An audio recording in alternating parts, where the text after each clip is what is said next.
네, 이번에는 내년 대선에 출사표를 낸 여야의 주자들을 만나보는 시간입니다. 오늘은 전북 출신으로 문재인 정부에서 국무총리를 지내고 대권에 도전하는 더불어민주당 정세균 예비후보를 전주 MBC 김하영 기자가 만나봤습니다. 네, 후보님 안녕하십니까? 네, 반갑습니다.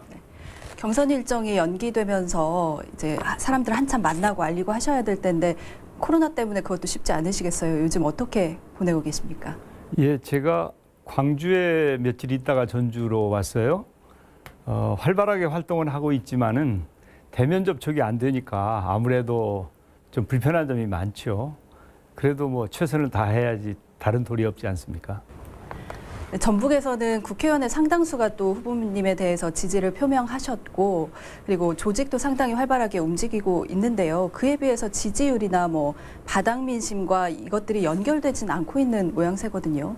왜 그렇다고 보십니까? 원래 민심이 하루아침에 이렇게 그냥 금방 따라오고 이렇게 하는 건 아니죠.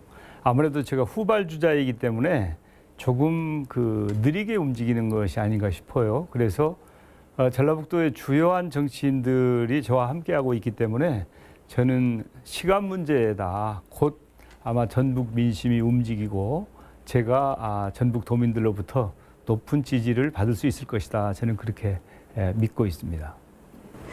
그 최근에 또 상황을 보면 그렇게 녹록치만은 또 않아 보이는 것이 이낙연 후보와 이재명 후보의 어떤 양강 구도가 좀 형성이 되고 있거든요. 호남 민심이 결국 될 후보에게 밀어주는 결집 경향이 앞으로 더 강해질 것이라고 하면 이 균열을 깨고 들어가기가 쉽지 않지 않겠느냐 이런 해석도 나오거든요. 어떻게 생각하시나요? 예, 쉽지 않으니까 도민들께서 좀 밀어주셔야죠. 원래 한 분에게 대세론이 형성되고 있었거든요. 그런데 불과 잠깐 사이에 이 대세론이 지금 깨지고 있어요. 그렇기 때문에 앞으로도 한 80여일 남아있는데 그 과정에서 많은 변화가 있을 거라고 생각합니다. 이 경선이라고 하는 것은 그냥 여론조사 가지고 하는 것이 아니고 당원들과 선거인단이 투표를 하는 것이거든요. 그렇기 때문에 여론조사는 참고사항일 뿐이고 얼마나 많은 선거인단이 정세균에게 투표를 하느냐, 또 얼마나 많은 당원들이 투표를 해주느냐에 따라서 결과는 달라질 수 있는 것이죠. 본경선에서는 단일화는 없다 이렇게 말씀하셨는데 그 입장에 변함이 없으신지. 지금 6분의 후보들 중에 정체성이나 정책이 저와 같은 분이 없습니다. 그렇기 때문에 단일화는 생각을 하지 않고 있고 진검승부를 해서 꼭 제가 후보가 되고 싶습니다. 정책 얘기를 좀 해보도록 하겠습니다. 그 정부 여당의 균형 발전 정책에 대해서 많은 기대가 있었는데 지역의 기대에는 좀 못 미친다는 평가가 있습니다. 총리를 지내기도 하셨지만 현 정부의 그 균형 발전 정책 어떻게 평가하시는지? 예, 저는 균형 발전 정책이 기대에 미치지 못했다고 하는데 공감을 합니다. 뭐 여러 가지 이유가 있지만 결과론적으로 그렇게 보고 있고요.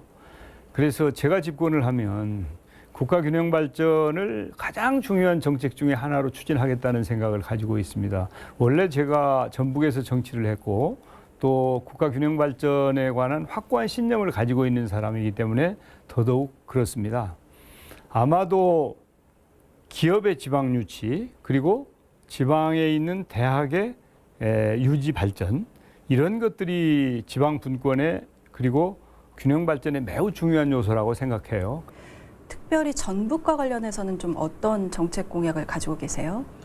미래 성장 동력을 잘 키우는 노력이 절대 필요하다고 봅니다. 그런 차원에서 이제 제가 탄소 산업을 적극적으로 키우는 노력을 해왔어요. 과거에. 앞으로 탄소 산업을 비롯해서 이제 수소 경제를 본격화하는 노력이 필요하다고 봅니다. 예, 도민 여러분들께서 저를 잘 키워주셨습니다. 이제 저는 도민 여러분들과 대한민국 국민들에게 그 은혜에 보답해야 될 때가 되었다고 생각합니다. 제가 쌓은 경험이나 지식을 토대로 해서 우리 대한민국 경제를 좀 확실하게 살려놓고 싶습니다. 그래서 제가 대통령이 되고자 하는 것입니다. 지금까지 저를 잘 키워주셨듯이 이번 경선에서 제가 후보가 될 수 있도록 도민들께서 적극적으로 도와주셨으면 좋겠습니다. 꼭 그 은혜에 보답하겠습니다. 네, 후보님 오늘 말씀 감사합니다.